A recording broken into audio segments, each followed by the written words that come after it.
Hello, good evening all of you. और कैसे हैं आप सब? आई होप आप सब ठीक होंगे, अपने अपने घरों में स्वस्थ होंगे, सुरक्षित होंगे। तो काफ़ी दिन से ब्लॉग बना रही थी, वही घर के। आजकल आपको पता है जैसे मानसून चला हुआ है, बरसात का मौसम चला हुआ है, तो कहीं आना जाना भी इतना नहीं होता है। तो घर के ही ब्लॉग बन रहे हैं, जैसे पूरा दिन भर वही काम होते हैं, किसी बेटे घर के काम करो, बर्तन वगैरह साफ़ करो, कपड़े धो लो, और यहाँ ऊपर से आपको छत बता दो, छत से फिर नीचे आ जाओ, नीचे का व्यू बताओ, आपको यही काम होता है पूरा दिन भर। तो कोई मुझे भी आज ब्लॉग बनाने को नहीं लग रहा था कि वही है रोज़ का ही काम, तो आज मैं कौन क्या ब्लॉग बनाऊं। तो मैंने सोचा कि आज आपके साथ जो है वो बातचीत कर ली जाए। तो काफ़ी जो मेरे सब्सक्राइबर हैं, जो मुझे कमेंट वगैरह करते हैं, उन्होंने मुझे पूछा था कि जो मेरे ननंद आए थे, यूपी से आए थे पीछे, जैसे आपको पता होगा, जो पहले मुझसे जुड़े हैं उनको तो पता ही होगा। तो 2 महीने रह कर गए, तो कुछ ने पूछा था मुझसे कि वो क्या करते हैं और कहाँ रहते हैं। तो वो पहले रहते थे दिल्ली में, दिल्ली में भी उनका अपना मकान है, और फिर उनका गांव है यूपी में। तो वो अब गांव में है, यूपी में है, तो यूपी में भी उनका काफ़ी अच्छा घर है और काफ़ी अच्छा, जीजा जी का अपना जिम है वहाँ पर।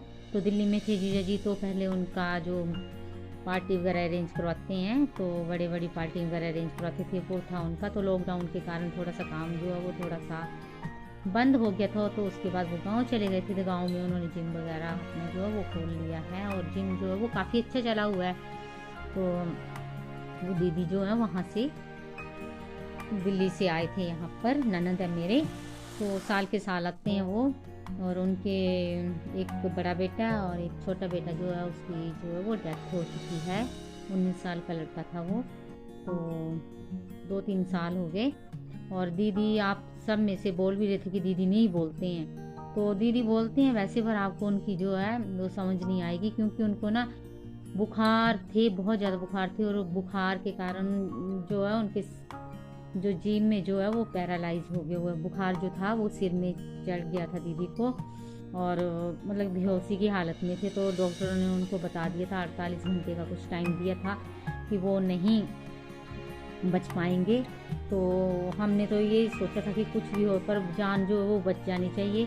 लेकिन जब दीदी को होश आया था, तो होश आने के बाद जब दीदी ने पहली बार बात की थी, तो दीदी से बोला नहीं गया था, और दीदी की ना जीभ में उसी टाइम बुखार की वजह से जो है वो पैरालाइज हो गया हुआ है। तो पैरालाइज अंदर ही है, जीभ थोड़ी सी मोटी हो चुकी है उनके अंदर से।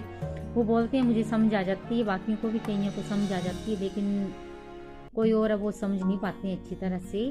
तो बाकी तो दीदी जो है वो काफ़ी बातों में जो है वो निपुण है, कपड़े वगैरह सिलते हैं, आपको मैंने दिखाया था, कपड़े भी सिलते हैं, हर एक काम, घर का काम कोई भी करवा लो। और दिमाग इतना ज़्यादा तेज़ है, जितनी हमारी याद नहीं होगी उतनी उनकी याद है। तो काफ़ी अच्छे हैं वो, लेकिन एक जीभ का जो है वो पड़ चुका है, और बाकी जो गम जो है वो तो कभी भुला ही नहीं जा सकते हैं। एक बच्चे का गम जो है वो लगा हुआ है उनको, तो यही है। और बच्चा भी 19 साल का है, आपको पता है, नौजवान बच्चा गया, वो हमें बहुत ज़्यादा उसका गम है। लेकिन क्या करें ना, बोलते हैं ना भगवान के आगे किसकी चलती है, किसी की भी नहीं चलती है। एक्सीडेंट में उसकी जो है जान चली गई थी, तो उसके बाद वो भी टूट चुके हैं। तो हम तो उनको कोशिश करते हैं संभालने की कि वो संभले रहें। तो बाकी हम उनको इतना सहारा दे सकते हैं कि बाकी आने वाले दिनों में वो संभलते रहें और अच्छे से रहें। लेकिन जब आप मान नहीं सकते, यहाँ पर भी आते हैं, वो रोते हैं ना, उनका गम मैं ही देख सकती हूँ, और कोई भी नहीं देख सकता है। बहुत ज़्यादा रोते हैं दीदी, तो हम उनको चुप करवाते हैं, मतलब कि हौसला वगैरह देते हैं।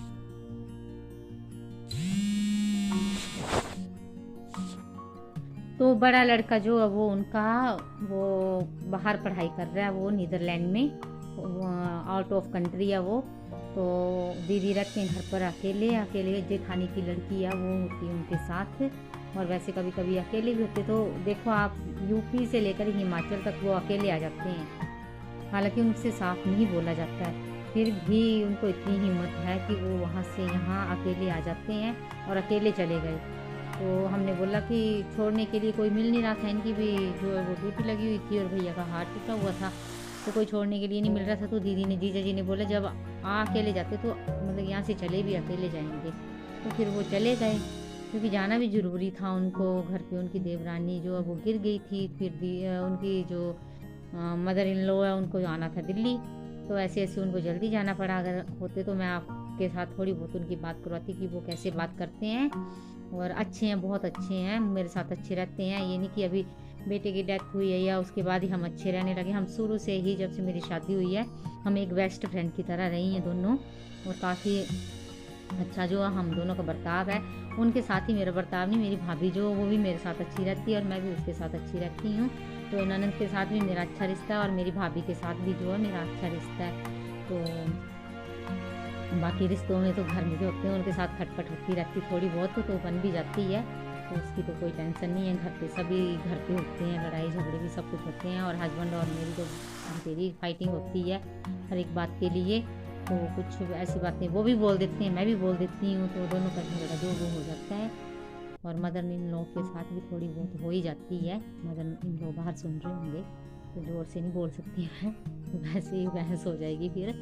तो ये कुछ बातें जो मैं आपके साथ शेयर करना चाहती थी, क्योंकि कई लोग जो मुझसे पूछ रहे थे और मेरे हस्बैंड के बारे में पूछ रहे थे कि वो क्या करते हैं और क्या कहाँ जाते हैं कैसा। तो वो अपनी ड्यूटी पर जाते हैं, तो आपको ये बता दूँ मैं, वो गवर्नमेंट जॉब करते हैं। बाकी मैं आपको नहीं बता सकती कि कहाँ जाते हैं कहाँ नहीं जाते हैं, क्योंकि पूरी डिटेल तो नहीं बता सकते हैं किसी को। तो बाकियों को तो पता भी होगा, जो मेरी जान पहचान वाले हैं उनको तो पता होगा।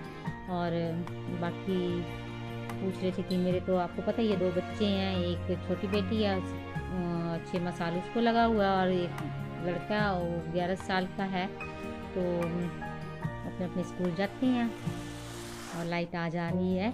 और बाकी आपको पता है घर का काम चला हुआ है, तो ब्लॉग बीच बीच में मैं ऐसे वैसे ही बना रही हूँ, कहीं जाना भी नहीं हो रहा है। अगर मैं कहीं गई तो फिर आपके लिए अच्छी सी अच्छी वीडियो लाऊंगी। और आपको पता है कभी कभी मैं फूड की भी डाल देती हूँ, घूमने की भी डाल देती हूँ, घर की भी डाल देती हूँ, मिक्स वीडियो जो मेरी चली हुई है। और ना आजकल मुझे थोड़ा बहुत टाइम भी बड़ा कम मिल रहा है, क्योंकि काम बहुत ज़्यादा है। मिस्त्री को चाय दो, फिर ऊपर काम देखो, घर का काम देखो, बच्चों को देखो, तो मैं किसी की वीडियो वगैरह भी नहीं देख सकती हूँ। और कभी कभी जब मुझे टाइम लगता है तो मैं सबकी वीडियो आराम से और देखती हूँ, अच्छे से देखती हूँ। ये नहीं कि मैं बीच में छोड़ देती हूँ या आधे मिनट देखी 1 मिनट देखी, मैं फुल वॉच करती हूँ। फिर उसके बाद जो है सबको कमेंट करती हूँ।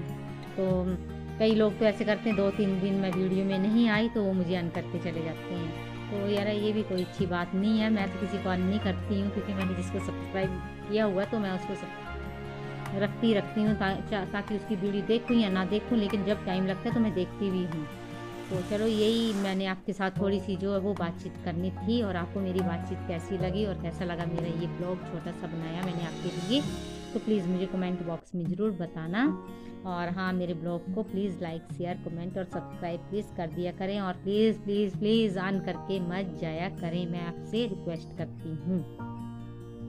बस यही बातचीत करना चाहती थी। तो मिलती हूँ नेक्स्ट वीडियो में, तब तक के लिए जय माता दी।